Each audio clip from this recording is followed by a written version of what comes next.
जो इतिहास में कभी नहीं हुआ, वो अहमदाबाद में हो गया। जी हां, दावा किया जा रहा है कि दुनिया में यह पहली बार है जब कोई बोइंग 787 विमान क्रैश हुआ है। इस विमान मॉडल को बोइंग ने 14 साल पहले लॉन्च किया था।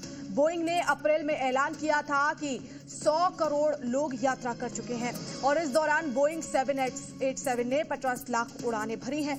फिर भी यह विमान कैसे हादसे का शिकार हुआ, बोइंग कंपनी खुद इसकी जांच का दावा कर रही है, लेकिन यह विमान जितना ताकतवर है उतना ही विवादों में भी रहा है और इसीलिए अब इसे ड्रीम लाइनर नहीं, डेथ लाइनर कहा जा रहा है। देखिए,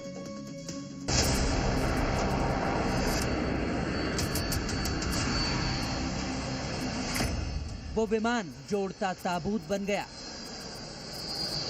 अहमदाबाद से उड़ा एयर इंडिया का विमान हादसे का शिकार हुआ तो हर कोई जानना चाहता है कि आखिर ये विमान कौन सी कंपनी का था, कितना ताकतवर था, कैसे ये हादसे का शिकार हो गया, इसका नाम क्या था।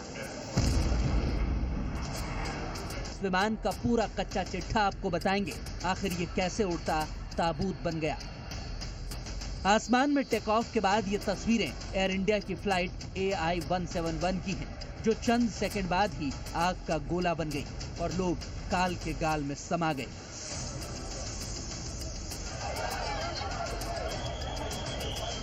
अहमदाबाद से लंदन जा रहा ये विमान बोइंग ड्रीम लाइनर 7878 था, जो हादसे का शिकार हो गया।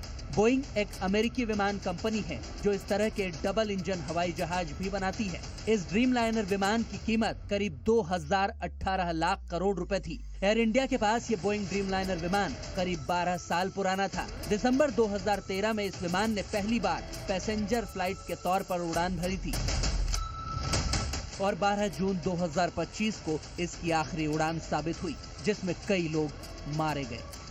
अपनी फ्यूल एफिशिएंसी और आरामदायक सफर के लिए जाना जाता है ड्रीम लाइनर विमान, लेकिन इसकी सेफ्टी को लेकर लगातार सवाल भी उठते रहे हैं। इसके विवाद बताएं, उससे पहले विमान के बारे में जान लीजिए।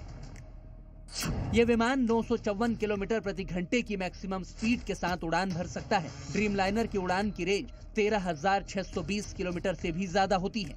भारी भरकम इस हवाई जहाज में लंबी दूरी के लिए ईंधन क्षमता भी 1,26,000 लीटर से ज्यादा होती है। इसके अंदर 254 लोगों के बैठने की क्षमता होती है, यानी ये 250 से ज्यादा लोगों को अपने साथ उड़ान भर के ले जा सकता है। अहमदाबाद से लंदन जाने के दौरान भी एयर इंडिया की इस फ्लाइट में 242 लोग सवार थे, जो हादसे का शिकार हो गए। टेक्निकल बोले तो कंट्रोल सरफेस का कंप्यूटर सेटअप रिलेटेड इशू होगा। Obviously pilot will always try their level best to save their mission. जब मशीन में कोई प्रॉब्लम होता है, this is not only like this aircraft not belong to me और why Boeing has created such aircraft, whatever going to happen it will be happen with the passengers. क्योंकि आप भी तो बैठे हो ना एज अ पायलट, आपको भी तो सेफ रहना है। सो इसलिए they always try and we always try our level best. हादसे के बाद मलबा और ये भयानक मंजर बता रहा है कि ये विमान कितना बड़ा होता है। इसे समझने के लिए ये आंकड़े देखिए। बोइंग ड्रीम लाइनर 787 विमान की लंबाई करीब 57 मीटर होती है।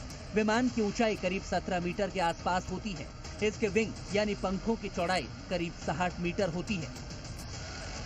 लेकिन हादसे के बाद बोइंग कंपनी और इसके इंजन सप्लायर्स पर खराब रखरखाव और टेस्टिंग में लापरवाही बरतने के आरोप पहले भी लगते रहे हैं।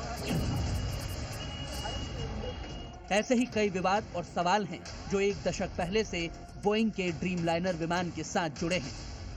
साल 2013 में जापान में 2 ड्रीम लाइनर विमानों की लिथियम आयन बैटरियों में आग लगी तो 3 महीने तक दुनिया में इसकी उड़ान पर रोक लगा दी गई थी। 2020 से 2022 के दौरान ड्रीम लाइनर में कई बार मैन्युफैक्चरिंग डिफेक्ट की खबरें सामने आई। बॉडी के जोड़ों में गैप की शिकायत के बाद बोइंग ने इसमें सुधार किया। बोइंग में काम कर चुके इंजीनियर ने अप्रैल 2024 में आरोप लगाया था कि विमान के हिस्से हवा में टूटने का खतरा है। इसके बाद भी इसमें बदलाव किए गए।